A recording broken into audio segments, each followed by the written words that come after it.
Well, if you live and work in California, you know that the hospitality industry is good for business, but it's also a very good thing for a number of charities. Tonight we're going to learn about one of those.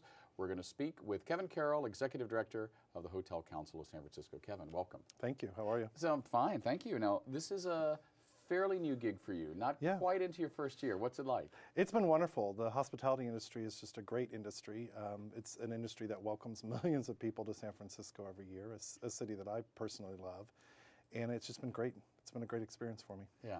Now, give us some numbers, if you can, on the impact financially of the hotel industry or the hospitality industry, and explain to those neophytes what's the difference between the hotel industry and the hospitality industry. Sure. The hotel industry, hospitality is any of the organizations that actually work with visitors, but the hotel industry itself is the industry that actually people sleep at the hotels and stay with the hotels. And it has a big impact on the city of San Francisco. And one of the things that is always amazing about it is we employ tens of thousands of people, but when someone stays in a hotel, they'll spend $1 in the hotel, but they'll actually spend $2 for each dollar they spend in the hotel. They'll spend $2 in surrounding businesses, and that's great. To your point, that's great for small businesses and restaurants and taxis and so it really is a magnifier of the dollar. Absolutely, and it's an industry. The hospitality industry welcomes people, and it's about people. Right. Now, the Hotel Council of San Francisco is only representative of those hotels within a 7x7, or does it have some other tentacles? No, it's great. That's a great question. We actually represent hotels within San Francisco. That's part of our mission as a nonprofit membership organization. But we also have organizations that join us that do business with the hotels, so they're called allied members. And we're also going to be reaching out to hotels outside of San Francisco for the first time. But right now we focus on hotels that are in San Francisco welcoming people to San Francisco. Got it. Now, one of the things that the Hotel Council is known for is doing good work and helping charities. And for the month of July 2012, you're doing something that's really extraordinary. You're working with the Leukemia and Lymphoma Society, and it's called a $1 Million Mission, to raise $1 million by the end of July from within the hotel community, correct? Yes, that's correct. Tell us how it works. Sure, and it's interesting. The hotel community, to your point, we work all year long in the community, and we have, for example, the AIDS Walk coming up this month. We have 25 different hotels that have teams at the AIDS Walk. So hotels and individual hotels support organizations throughout the year. The other thing that we do is through a hotel nonprofit collaborative that was actually originally organized through the Hilton Hotel. We help connect unused resources within hotels with community organizations of any kind within San Francisco. So if you think of beds, furniture. Right, I was going to say, what do you mean by unused resources? Empty rooms or? It's more the things that nonprofits need. And so we work all year long on that. And hotels support various walks and runs and things like that. But they also connect directly with nonprofits. Right. And what we did with the Leukemia and Lymphoma Society is we were talking as an organization, what would it be like to pull together all the hotels in our membership and really help support an issue for a year and work on it. And so Tom Klein with the Fairmont Hotels stepped up and chaired the organization to run this $1 million mission, we're calling it. Right. Month of July, $1 million for Leukemia and Lymphoma Society. Now, I understand that Tom is or was the Leukemia and Lymphoma Society Man of the Year. Tell me about that, because I actually have not had a chance to ask him personally, although I've met him a number of times, where that came from. Well, I think what it works is people step into that role and actually help to fundraise for leukemia and lymphoma, and they do an event throughout the year, and Tom was one of those people in the last years, and I think that's how he really became passionate about the organization. And one of the things he's really brought to it is that we have employees that have been afflicted with blood cancer, their families, friends, our visitors, and it's something that Tom's really brought that passion to the organization as we pulled together this $1 million mission. Right. And I think it stemmed out of his work already as one of the people that they had worked with. Right.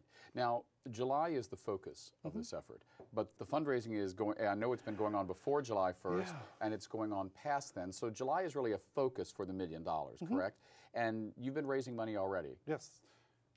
And how is that done? Is it from only room nights? Is it employees? Is it people putting pennies in penny jars, that sort of thing? How does the money get collected? It's all of the above. And what's really been amazing is when we came up with the concept and said, we're going to take the month of July to focus on it, we started planning months ago. They were ready to start. So they started doing fundraising. So it's anything from events within the hotels with the employees, sales, bake sales, asking our guests and working with our guests to contribute a portion of their what they actually come in to actually donate, educating our guests within the hotel, And then also we've developed a whole online auction with Bidding for Good. I saw that. So talk to me about that. And also Sure. there's some other clever ideas. I saw someone today, I got an email from one of the members of the Hotel Council saying that their restaurant, or their hotel rather, was going to host an event called Cocktails for a Cause. Yeah. Which I thought was a great idea, personally. You know, it's interesting. It's like anything. You come up with the idea and then you throw it out there. And we have our industry is very creative. So what happened was the Hyatt hotels said, let's start something that works with a Cocktails for a Cure program. So the last week of July, they're having this program in the hotels here in San Francisco, the Hyatts, where you can come, enjoy, visit with friends, but then 25% of your the proceeds related to that happy hour actually go to LLS as part of their contribution. And it'll be added to all the other components of what people are actually doing within the hotels. Right, and I noticed that every time I get an email now from a member of the Hotel Council, it's got the banner on the bottom, $1 Million Mission. So it's really become I've noticed a citywide effort, actually a regional-wide effort. That's why I asked about the non-San Francisco hotels were involved, because I've been getting emails and text messages and Facebook posts from people in the hospitality industry all over California. And even the online auction has reached out beyond the borders of San Francisco as part of it too, to bring people in, whether it's from donations or for the bidding. And when you think about the technology related to that, that's incredible. The other thing we're able to do is work with Expedia, one of our partners that works with our hotels, and they're able to educate the guests ahead of time about the program, and when they come in July, they can actually donate through the program as part of it. And the hotels have embraced that because they can actually add things for the guest experience that are related to it. Well, and the other thing I've noticed is that not only the hotel and hospitality industry has been involved, but you have the city's leadership. I saw a wonderful public service announcement that San Francisco Mayor Ed Lee did. So he clearly feels this is important from the point of view of a city initiative. Yeah, the mayor was very supportive and working with us. And as an industry, we work very closely with the city of San Francisco, and they're actually incredible partners with us. And the mayor did a video that we can show to employees, to guests, really to help kick off the campaign. Right. And it really solidified the campaign to bring together the leader of our city for the Hotel Council of San Francisco to be on board with what we're working with. Well, now, to ask a leading question, if the Hotel Council is getting ready to raise $1 million for a charity, which is a wonderful thing, that must mean we're completely out of the recession and business is great. Is that the idea? If it were only that easy. There is a recovery, and actually San Francisco business has been good. I mean, we're seeing it. One of the things as a city that people around the world want to come to, San Francisco has both convention, business, and leisure travel. And so as a city that people want to come to, I mean, every time I leave San Francisco and travel, when I come home, it's just a great place to come to. That's something that really helps us out because we have different people coming here to travel and they want to come here. So it helps, the increased business helps, it helps us for the awareness. We have more people coming here. We can talk to them more about leukemia and lymphoma.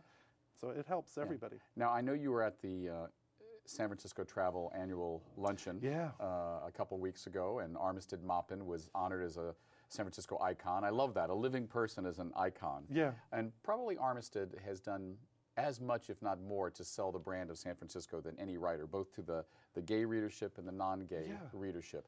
How important to the hotel industry is that, what some people have called the quote-unquote pink dollar? I mean, I know SF Travel has been very, very out front, to use a phrase, about attracting gay business and hotel stays here. It's very important. And for our employees, for the businesses themselves, people coming from around the world.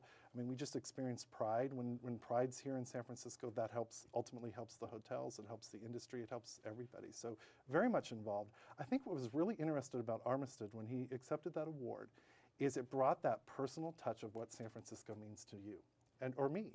And when I travel and you go around the world and you meet people and you say, I'm from San Francisco, everybody has some incredible story, and it's usually related to some sort of person or some personal connection to San Francisco. So I think for the LGBT community and people traveling, San Francisco is seen as a destination people want to come to. And when they get here, we're ready for them. We want them to enjoy it and have a great time, and so do our hotels. Now, you've been involved in the hospitality industry for a long time. I know before this, you were the executive director of the Fisherman's Wharf Community Benefit District. We have the new executive director coming on in the second half of our show. How did you get here? Yeah, that's a great story. I wasn't born in San Francisco. I was actually born in Germany, but my father was in the military, and I grew up in San Francisco, so I lived here as a child. Was he stationed with the Navy? The Army on the Presidio and Fort Mason, and it was just an incredible adventure as a child growing up here. And then I've lived here most of my adult life. I grew up in retail. actually, and spent most of my time in retail working for Target Corporation. But I ended up working for Levi Strauss & Company, another great San Francisco iconic company, and learning more about the community and connections with the community. And so working on the wharf really helped bring back that San Francisco connection for me. I used to play there as a child. And then when the Hotel Council was looking for someone to work with them, to me it was a natural connection. I love traveling, I love going to new places, and the hospitality industry is something that's always been very near and dear to me, so it actually was a perfect connection for me. Has it been interesting to you as a business person, a businessman, to see the evolving treatment of members of the LGBT community in business over the years? I mean, I remember when I was a young man thinking about going into business, the idea of coming out wasn't a kind of obvious thing. And now people say, oh, well, of course I'm not. Everyone's know I'm gay. Then it was dangerous and scary. Yeah, I agree. And do you think it is to a certain degree? I think for some people, sure, it is, and in some situations. But I think one of the things that's most encouraging is, and what I find, what I see, is that, you know, when people are talking about their lives, I think when you're not able to talk about what's your life, when you're working with people that you work with or friends at work, it kind of keeps you from growing. And I think the fact that people are out and can be out and are comfortable saying, you know, my partner this weekend did this, or you know, whatever it is, that helps everybody. Where it shouldn't be an issue, and it just becomes a natural part of how you're working and what you're doing. Right. So, to go back a little bit to the economic climate, what do you think are some of the challenges San Francisco specifically, but also all of California faces?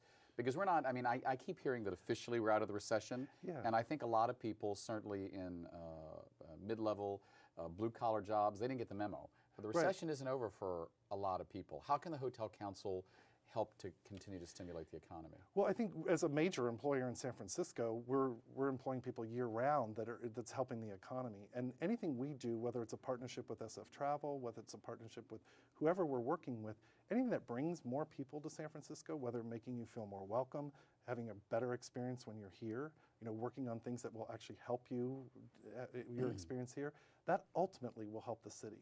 Because the taxes from the hotel industry, the employees, the philanthropic efforts of the industry, they help everybody. And so I think for the economy, tourism is a huge component of San Francisco. We welcome over 16 million people a year to this city. 16 million every year? Yeah. And how has that been impacted by the recession? I mean, did those numbers stay the same or go down? Or? Well, it went down, especially when people weren't traveling. In the recession, if you can't travel, or if it's harder for you to travel, it's going to affect the industry. But what's been nice is it's starting to rebound for San Francisco, and that's great.